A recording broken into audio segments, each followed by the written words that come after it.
Have you ever picked up a pocket planner and thought, I really want to throw this in my purse, take it with me on the go. And you're like, this is going to be great. And then as the year progresses, you realize that one, you no longer carry your purse anywhere because baseball games, you have to have a clear tote. Hockey games, you have to have a clutch. That's like 4x6. So you don't carry a purse anymore. You go to work, you go home, and you don't really have a need for a purse planner. Plus, you always have your phone with you, which has your Google Calendar. So you feel like, although the pocket planner is a great size, a great planner, I have no use for it, but I have it. Now what do I do with it?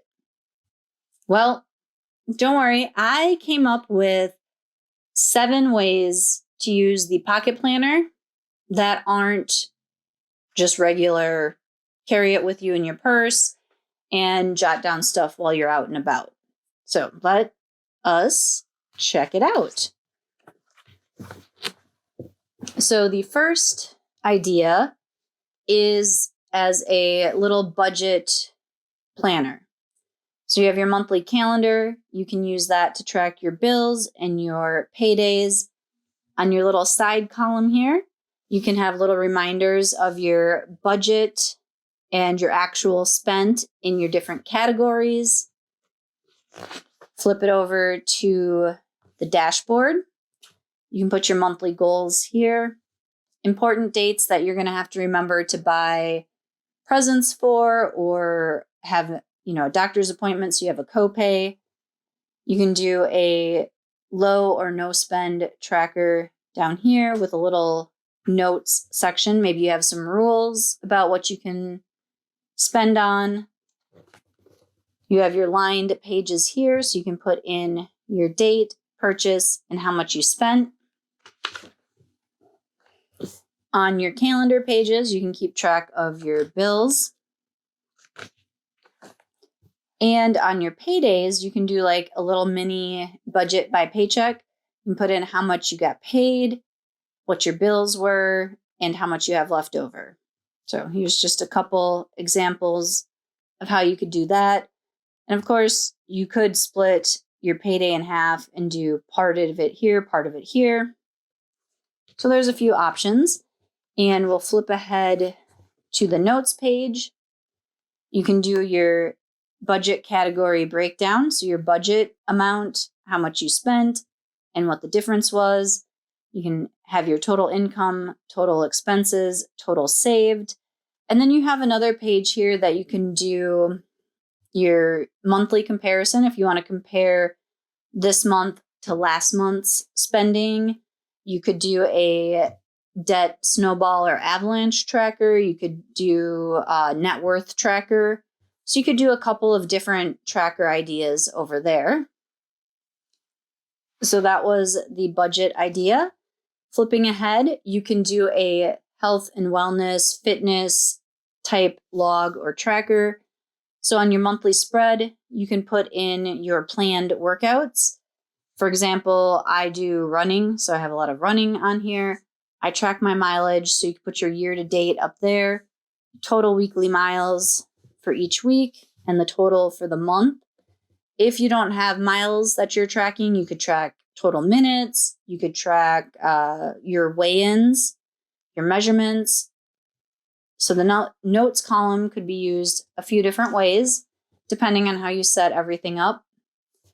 Monthly goals, you can write obviously what your fitness or health goals are. Important dates, if you have any kind of, like a 5K coming up or whatever, maybe you have some health related doctor appointments, you could put those in there. I did a mileage tracker in the to-do section, and I put my weekly weigh-ins here and my monthly measurements here.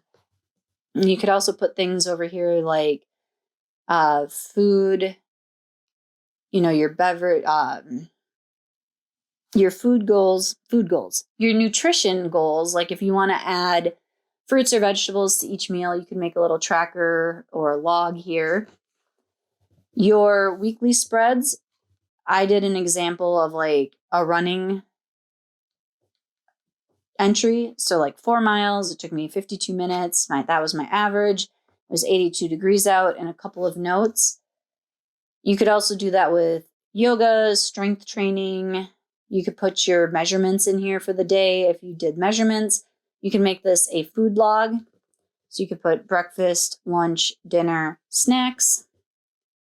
So a lot of different ways you can do the weekly spreads. And then for the notes page, I would do a monthly recap. Did you reach your goals? How many miles did you run? How was your mood? How was your sleep? All of that stuff can be done in the monthly recap. So that was fitness. Next up, we have memory keeping. So like if you went on a trip, you could mark on your calendar that it was your trip. You can mark birthdays. And then what I had for this idea was you could print out a couple of photos and put them on your little dashboard here. Or you could make little notes about fun things that happened in the month. Or you could plan out fun things that you want to do. Like, do you have a goal to have a friend date each month? You could put that in there, and you could list the date that you're going to go and do that with them. To-dos, you could put down here different things that you want to try, different places you want to go in your city. Maybe there's a zoo you want to go to, a restaurant you want to try. So lots of options there. And then on your weekly spread, I just wrote, make a few notes about what you did each day. So you have like every day of the year in here. So you could fill in a few lines for each day. Then you have a nice little memory book to look back on later. And then for the notes section, I just put best of August. And you could put pictures. You can do doodles. You can, do a monthly recap like you did for the fitness one. Lots of options. You could get as creative as you want. So that was the memory keeping. Next up, I just put learn.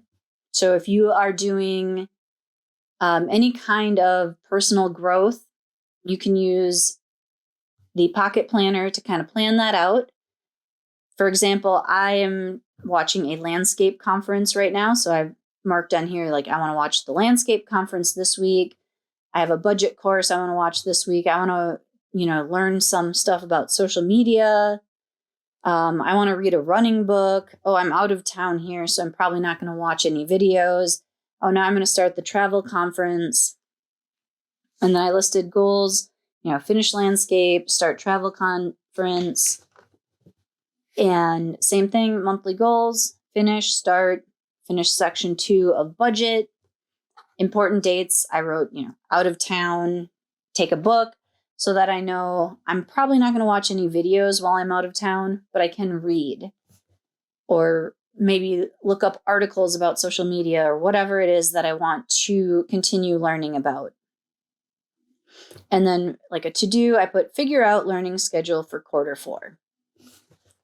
In my little notes section here, I have the landscape conference, budget, made up social media class, travel conference, and just put like class 1B, class 2B, unit 1, however they have that labeled. And then when you watch it, you can check it off. And then on your weekly spreads, so let's say on Monday you watched part of your video. You could write watched whatever video, put a couple lessons that you learned on it. Tuesday, you read your book. Make a couple notes about what was in that book or that article that you read. So see, landscape conference notes. Day 2, class B. Day 2, class C. So plenty of room to jot down notes like that. I have a monthly wrap up. Just, I watched the landscape conference. I was really inspired by Rick Salmon's class or whatever. Looking ahead, you can put in October what you want to do for October or what you have going on in October that may prevent you from watching as many videos as you would like. So this is part of that Q4 planning that I mentioned back in the to-do section. And I put, note November, have the week of Thanksgiving off, get more in. December, cut back due to the holidays, enjoy the season. So this is the kind of continuing education, self-learning, self-improvement type stuff. And moving ahead to October, you can use it as a content planner. So for the month of October, I put down, some videos that would go live, the newsletter, blog posts, different things like that. You can make notes in your side column about, okay, I need to film this, film that. I got to find that item for my top 3 books. Monthly goals, you can do, I want to get 800 YouTube subs or 1,900 Instagram followers, 550 groups, group members. Important dates, Halloween, emotional wellness month. So you can put like those little holidays or months here so that you remember to make content for them if you want. In the to-do section, I made a little chart of, at the start of the month, this person had 762 YouTube subscribers. Their goal is 800, and then there's a spot to fill in what their actual amount was at the end of the month. This you could use as an ideas spot, brain dump, whatever you need to do, whatever you want to put in there as like, oh yeah, I want to remember to do this for my content, or this is a great idea I had. You can just jot them down. And since this is small enough, you can carry it with you and write those ideas down when you're on the go, instead of like I do an email to myself. And then on your weekly, you can do, so monthly is like videos, blog posts, newsletters. Then your weekly spread would be your Instagram or Facebook, Twitter posts, TikTok, things like that. So on Monday, you want to make a post about setting goals. Tuesday, you're going to do a weekly spread. You had a collab come in, so you want to make sure you get that up and posted. And see, keep adding more. You got your, let's say there's a last chance on that sale. You want to do a review on that day. And notes, again, you can jot down anything that comes up. Another idea for these pages would be if you are earning money. Let's say you have an Etsy shop or affiliate links. You can track what money you have coming in and money going out here. All right, so this was a content planner. Next up, we are going to do a goal planner. So I know this looks like a lot going on here. So we're going to flip over to the dashboard first. So these are our monthly goals. Personal, work, content is how I broke it down. You can break it down however you want. And then I made a spot for weekly actions in the next page. And, just by week 1, week 2, week 3, week 4. So the finish editing photos work goal, I wrote on my monthly planner, I want to edit photos on the 5th, on the 12th. And then I have content, post 10 to 15 reels. Post reel, reel. I wrote that out there 15 times. D5 is keep up with daily cleaning tasks. So I wrote D5 on there. You can just tick it off, mark any of these whenever you finish them, check, highlight, whatever, dot marker, any way like that. And, you could do a little key over here for any of your shorthand, because I understand these are small squares, which is why I did R and D5. R is read. So, but yes, I think what I would do is that if I was using this for goal setting, I would make a little key over here, either initials or maybe a little doodle that I could put in here for photos, cleaning, whatever, so that it's a little more legible than this. And then, of course, on our weekly spread, I've got, okay, Thursday, daily is my daily cleaning. I want to read and I want to record a reel. So I went through and I did that. Okay, Saturday, daily cleaning, read, work on your website, edit and post a reel. I guess that's Friday, not Saturday. So, and I just used a dot pen, a dot marker, and a pen. And at the end of the month, you can do a monthly reflection. So you've got your like what worked, what didn't, monthly wins. Is there anything I can drop? Do I need to add anything? And you can give yourself a rating for the month, maybe 5 stars, 1 through 10, however you decide to do that. So that was the goals idea. And our last one, number 7, is a reading journal. So I used a dot marker on the monthly spread, but you could also use a highlighter, or you could put an R or NR for like no read. And I just was like, okay, these are the days that I read in the month. The red dots are the days I didn't read. My monthly goal, read 4 books, 20 minutes a day. Want to read, or you could just mark down the books that you read here. And then over here, I did a little like, here's the title, here's the author, here's my star rating, so that I can keep track of those books that I read or want to read and what I rated them. You could also put that there and make this like a little review page. And the weekly page, I just put little notes like this week I read and finished A Merry Little Meet Cute. It's about, and then you could put like a little summary. I gave it 3 stars because, and I would recommend this book to blank. So you're not really using the weeks as like, on Monday, I read 5 pages, but you could do your stats instead. But I decided to set it up as, since I read a book a week, or I try to read a book a week, I made this like a little mini review. And we'll flip ahead to the last page. And I do a monthly face-off for my books. So I would put that on these note pages. Again, I normally read 4 books. So book 1 and 2, book 3 and 4 are going to face off. The winner of those are going to face each other to find a winner for best book of the month. At the end of the year, I do a full year face-off. So all of the winners face off against another winner until I find my book of the year. I would do that in the notes section in the back of the pocket planner because there's plenty of note pages. You could also use these note pages then to track your series planners, track your series that you're reading.